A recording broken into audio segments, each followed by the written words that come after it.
اللہ کے رسول صلی اللہ علیہ وآلہ وسلم کا ایک اور فرمان جس میں زوردار انداز میں تنبیہ ہے ان لوگوں کے لیے جن کے اخلاق اچھے نہیں ہیں۔ حضور علیہ السلام نے صحابہ سے فرمایا کہ صحابہ میں تمہیں زمانے کے شریر لوگوں کا نہ بتا دوں؟ عرض کی حضور آپ ارشاد فرمائیں۔ تو حضور فرمایا کہ صحابہ وہ شخص جو تنہا رہنا پسند کرتا ہے، جو لوگوں سے ملنا ملانا پسند نہیں کرتا، تکبر کی وجہ سے یا کسی اور برائی کی وجہ سے وہ لوگوں کو خاطر میں نہیں لاتا اور ان سے ملنا بھی گوارا نہیں کرتا، تو حضور میں وہ شریر لوگوں میں ایک شخص ہے جو برا آدمی ہے۔ دوسرا فرمایا کہ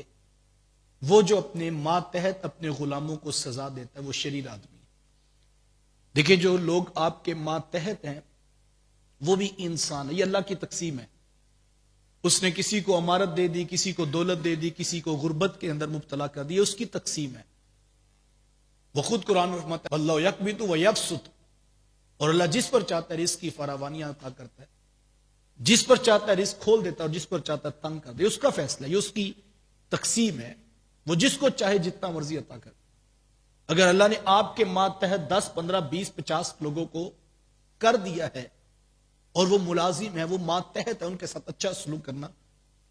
یہ اسلام کا بنیادی حکم ہے۔ اور اللہ کے رسول صلی اللہ علیہ وآلہ وسلم گزر رہے تھے کہ ایک شخص اپنے غلام کو مار رہا تھا، اس کو جھڑک رہا تھا، تو حضور نے صرف اتنا جملہ کہا کہ اللہ سے ڈرو، جتنی طاقت تم اس کے اوپر رکھتے ہو اس سے زیادہ عرش کا رحمان تمہارے اوپر طاقت رکھتا ہے۔ اگر یہ انسان سمجھ جائے بات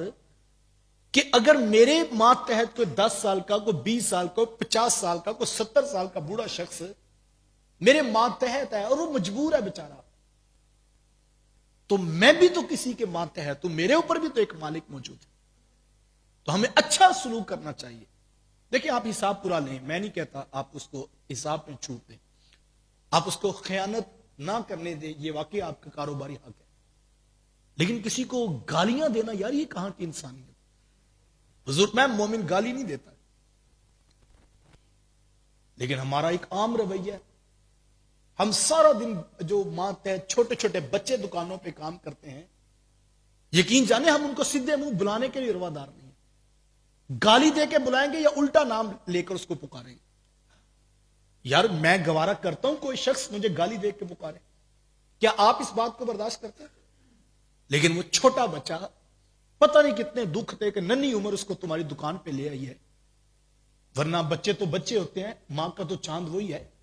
اور بہن کا پھول اور بہن کی خوشیاں اسی لال کے اندر رکھی گئی ہیں، لیکن لوگ مجبور ہیں وہ تمہارے دروازے پہ آ گئے ہیں۔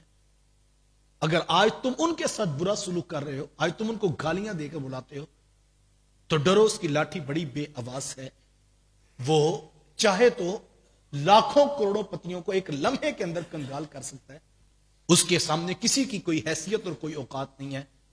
جس وقت تم اپنے ماتحت کے ساتھ اچھا سلوک کرتے ہو تو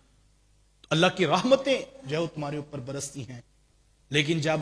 تم ان کے ساتھ اچھا، ہمیں تو ترغیب دی گئی، ہمیں تاکید کی گئی، فرمایا جیسا کھانا خود کھاتے ہو ویسا کھانا ان کو کھلاؤ،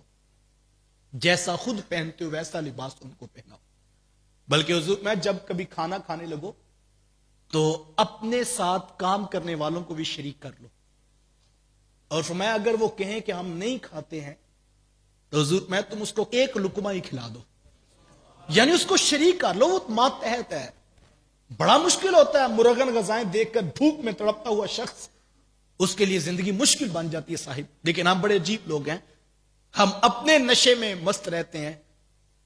خوشیاں ہو، غم ہو، شادی بیاہ کی تقاریب ہو، بھوک بہت بڑی انسان کی کمزوری ہے۔ ہمیں ان مواقع پر خاص طور پر اپنے ساتھ وابستہ لوگوں کو ایک حسرت ہوتی ہے، وہ چوکیدار جو سارا دن مہمانوں کے آنے پر، وہ ڈرائیور جو تمہارے گھر شادی بیاہ کی تقاریب میں رنگ برنگ کے غذائیں اور رنگ برنگ کے انواع و اقسام کے پھل لا لا کر دے رہا ہوتا ہے، تو یار اس کا دل نہیں کرتا کہ اس کو امید ہوتی ہے، لیکن جب تم صرف اپنے ساتھ جو ہے وہ امراء کو ہی شامل رکھتے ہو، یہ کہا گیا شر الطعام طعام الولیمہ، میں بدترین کھانا اس ولیمے کا کھانا ہے جس میں امیروں کو تو بلایا جاتا ہے، غریبوں کو نہیں بلایا جاتا۔ اللہ کے رسول ان لوگوں پر ناراض ہوئے تو فرمایا کہ وہ شخص برا ہے، وہ شریر ہے جو اپنے ماتحت کے ساتھ اچھا سلوک نہیں کرتا ہے